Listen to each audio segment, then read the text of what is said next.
Hi guys, welcome to Birmingham Boiler Fix. I've been asked to have a look at this Biasi, under the Biasi, a Biasi again. Now I get loads of Biasi boilers to repair, but it doesn't mean it's my favorite boiler. Oh, I love working on them. It's just whatever job comes my way, I just take it on. So I've got no domestic hot water on this one, central heating is working fine, so I'll be sharing with you, I'm going to repair these. And if you enjoyed the video, don't forget to like and subscribe.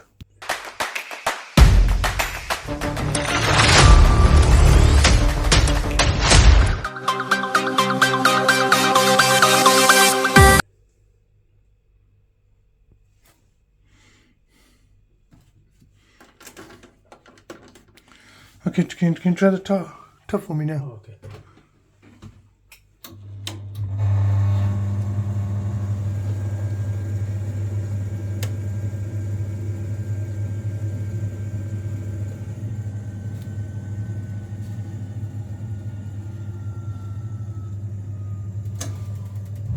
Now the boiler is fired up on central heating. I've got the demand on for central heating, but I've also got the tap open and it's not transferring any heat to the tap water. But the central heating side is fine.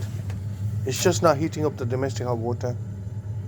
Now guys, if your boiler is broken and domestic or commercial in South Birmingham, give us a call. We repair all your favorite boilers from baxi, Biasi, wocesterbosch, vaillant, we also repair Gladhill boilers too. So if your boiler is broken down, don't suffer in cold, give us a call. We also service and offer landlord gas safety certificates.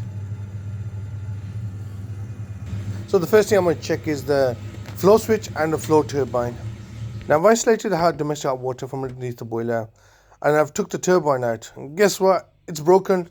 Halfway is still inside there and the other half's out. This happened to me before, but it came out easier.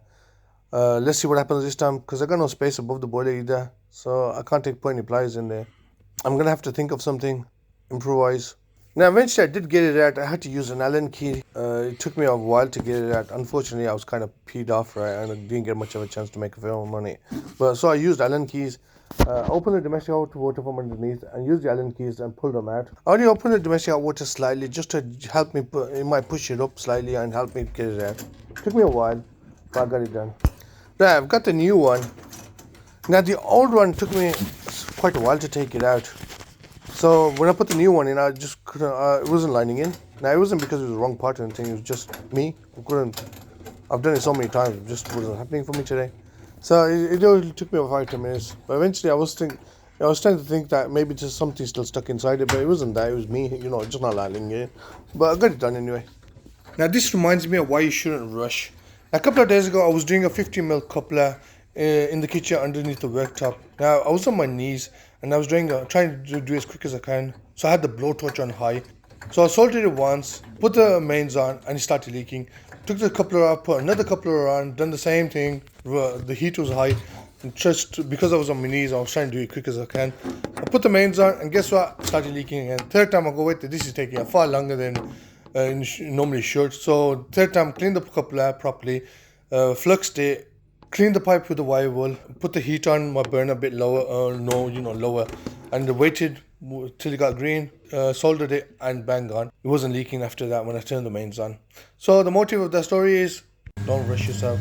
I'm back to this boiler. The boiler is working fine now. The hot water is working, the turbine's changed, and it's all working fine now.